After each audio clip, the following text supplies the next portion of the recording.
The 1956 Junior Boys Championship title officially inserted Steve Probst in the Golf Association of Philadelphia circles.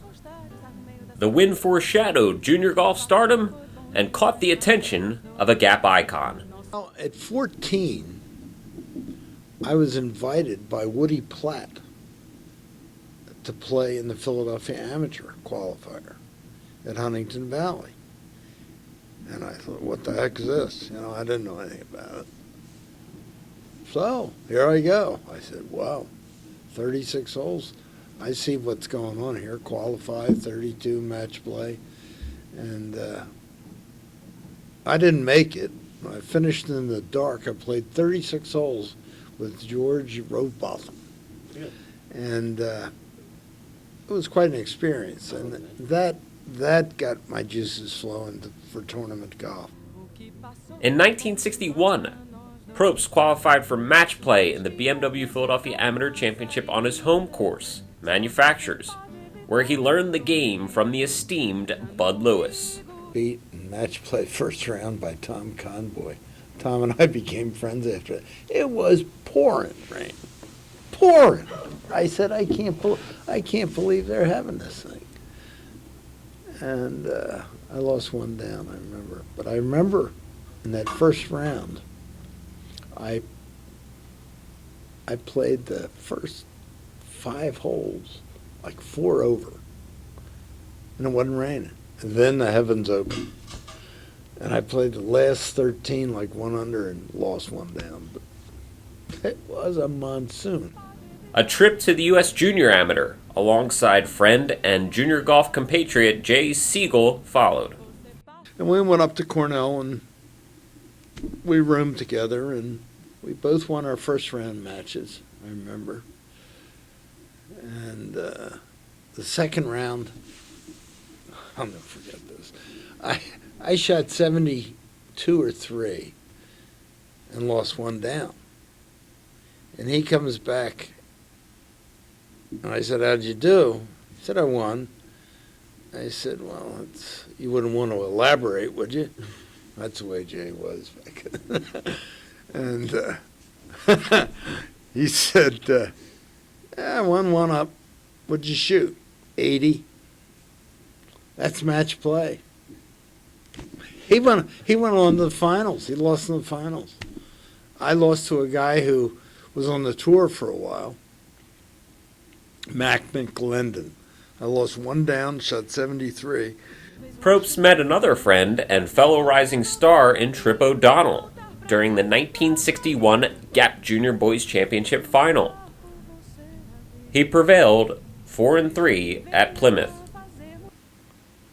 We were standing on the first tee in the finals, and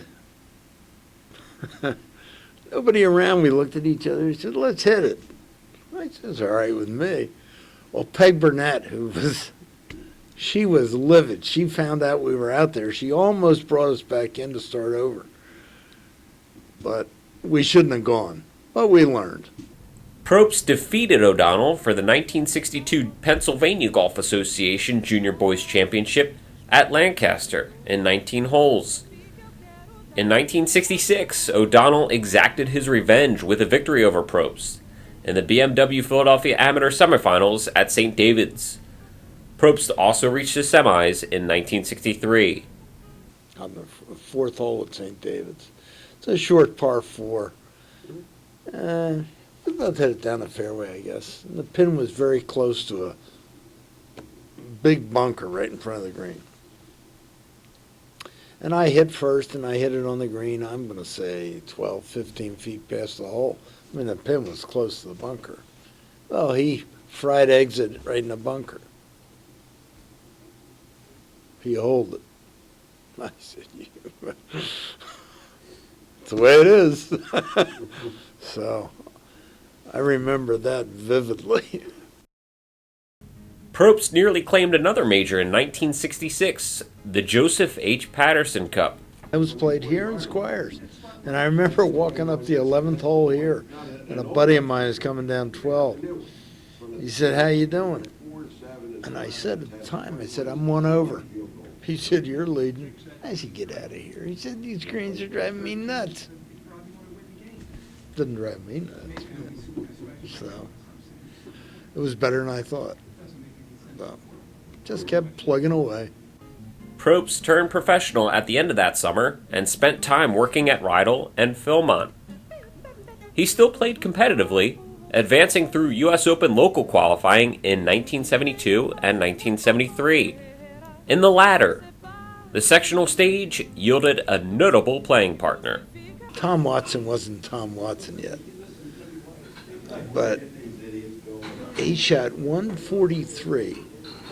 And I walked off the 18th green and around him and I congratulated him. He said, "Oh, I don't know. I think I made it."